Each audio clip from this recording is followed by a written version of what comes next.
أعوذ بالله السميع العليم من الشيطان الرجيم بسم الله الرحمن الرحيم. Wannan taro gaskiya wani al'amari ne mai girma wanda da yawa na san mutane za su kalle shi ta fuskoki daban-daban, tunda kowane mutum gwargwadon abin da ya fahimta gwargwadon abin da zai iya fuskanta kenan akan shi wannan taro da aka yi. Hakika wannan taro wani kyakkyawan misali ne ga ƙasa kamar mu da sauran ire-iren mu masu fafutukar ganin an samu sauyi da gyara. Da yawa gaskiya wasu an cire rai ganin kasar irin gurɓacewa da sauran abubuwan da suke ta faruwa a cikinta.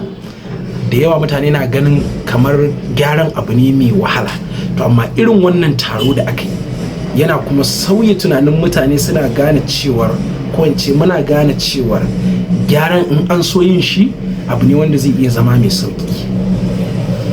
Dalilai na faɗin haka shine kaga shi wannan taro da aka yi za mu iya kiran shi kamar wani biki na launching na ɗaya daga cikin manyan ƙasa, wanda su wayannan mutane ƙasan nan idan ka kalli taron gabaki ɗaya nuna maka cewar ita fa ƙasan nan akwai masu ita, bi ma'ana akwai wayanda Allah ya danka ƙasar a hannunsu. Ƙasa ta Allah ce, amma kuwa inda ya danka kasar a hannunsu su Allah ya ba damar su juya al'amura yanda ya dace daidai gwargwadon ikonsu. To sun haɗa wannan wuri sun aiwatar da abin da suka aiwatar.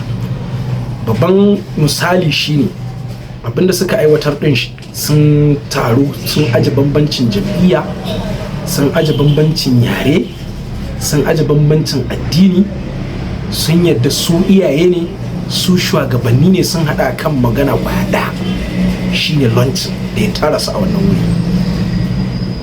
Akwai kyakkyawan misali a ciki.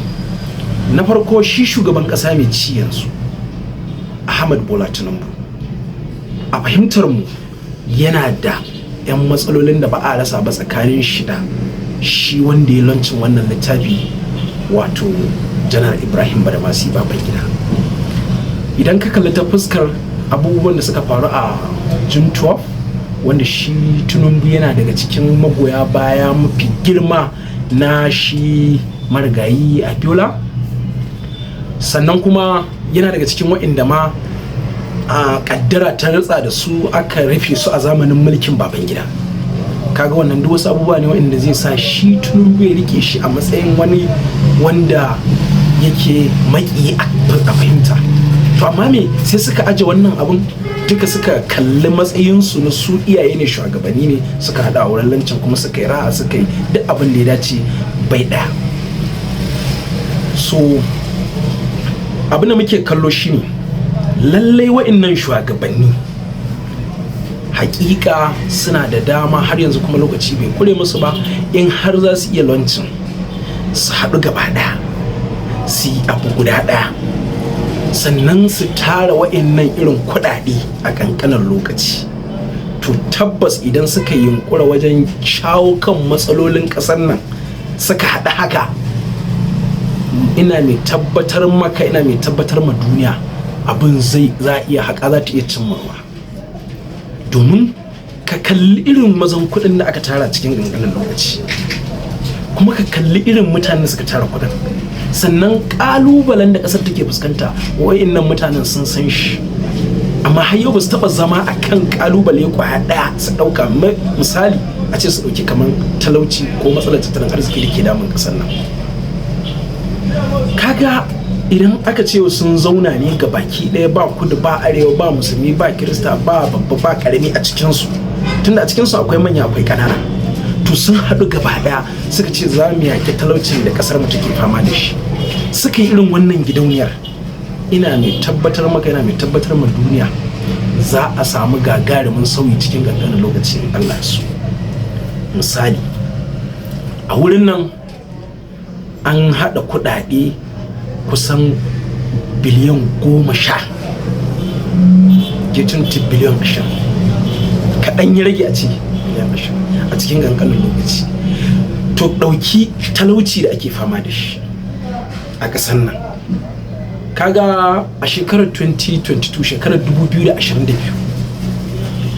NDS National Bureau of Statistics ta fitar da alƙaliman talaucin da ƙasar take fama da shi, inda ta ce aƙalla mutum kashi 63 na al'ummar Najeriya suna fama da talauci. Aƙalla a wannan lokacin mutum miliyan 133 ne a kisasan da suka yi. Kaga daga 2022 ko baka tambayi NBS ba, baka tambayi kwa ba, ka san adadin waɗannan masu talaucin zuwa yanzu ai karuwa yi, saboda matsalar tattalin arzikin ai karuwa ta. To kaga idan da sun kalli wannan gefen, ina mai tabbatar maka da an sami sauki a cikin wannan abu da muke fama da shi. Sannan ka dawo ka ɗauki talaucin nan ko matsalar tattalin arzikin nan, arewaci ya fi shafa. Kuma arewacin nan Allah ya albarkace ta da wasu mutane waɗanda yake ba kowace ƙasa ma su kutun ya ba irin wa'annan mutanen ba. Ka kalli ma wa'anda ma suka tara kuɗin a wurin, ban ce ba ɗan kudu ba, amma in ka kalli kuɗin da wa'anda suka bada kuɗin mafi yawansu ai 'yan arewa ne, suna kuma cikin wa'annan mutanen da suke fama da wannan talaucin. Yanzu idan ka ɗauki arewacin, a nan National Bureau of Statistics din, ita hukumar ƙididdiga ta ƙasa din, ta fitar da a 2023 shekara 2023 da ta gabata, ta fitar da cewar talaucin nan a arewaci, arewa maso gabas da arewa ta tsakiya da arewa maso yamma, wanda su suke da yawan al'umma a Najeriya. Arewa ta tsakiya suka ce tana da kashi 96.2 cikin 100 na talauci. Al'ummar wurin fa kenan ake nufi gabaki da. Kaga idan ka ce haka, kashi fa 4 ne ko kashi 3 da digo wani abu ne ba su cikin talauci fa kenan a arewa ta tsakiya.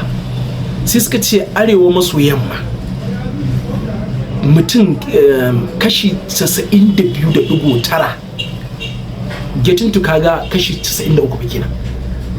Kaga kashi 7 ne ba da digo daya kawai ba su a cikin talauci a arewa maso yamma.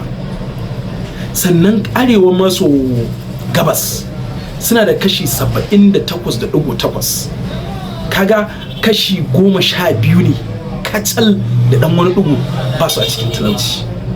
To al'umman kai a matsayin ku na shugabanni da Allah ya ma arziki na ilimi, Allah ya ma arziki na kuɗi, Allah ya ma arziki na ɗaukaka, Allah ya ma arziki na shugabanci, ku je ku tara kuɗi saboda wani abu. Ban soki abin da suka yi ba, amma me ya kamata a ce sun yi wannan abin ne akan yanda za a ciyar da arewacin ƙasar nan gaba. Mutanen nan idan da Allah ya sa sun taɓa irin wannan zaman don samar da waɗannan abubuwan, sai muka ga sun yi iya bakin kokarinsu, Allah bai kawo mafita ba za mu zarge su ba. Amma me da sun irin wannan zaman suka yi so daya muka gani, to shine. Amma ba a taba gwada irin wannan ba. Muna da matsalar security, muna da matsalar talauci. Sannan ka duba hukuma kula da ƙananan yara ta duniya, UNICEF, a shekarar ta gabata ta ce a arewacin Najeriya adadin yara miliyan 10,500 ba sa zuwa makaranta. Me kake tunani da yara miliyan 10,500 in suka taso, mutum nawa ne za su fito a gargashin su? Idan su ba su samu damar zuwa makaranta ba, kana ganin me kake kuma tunani makoman waɗannan yaran? Kai da kake ganin kanka ka tara wani abu, ko kake ganin kai ƴaƴanka sun fita daga cikin wata matsala, wa'annan yaran da ka bari a ƙasa su ne za su dawo su zama matsalarka ko su zama matsala akan ƴaƴanka.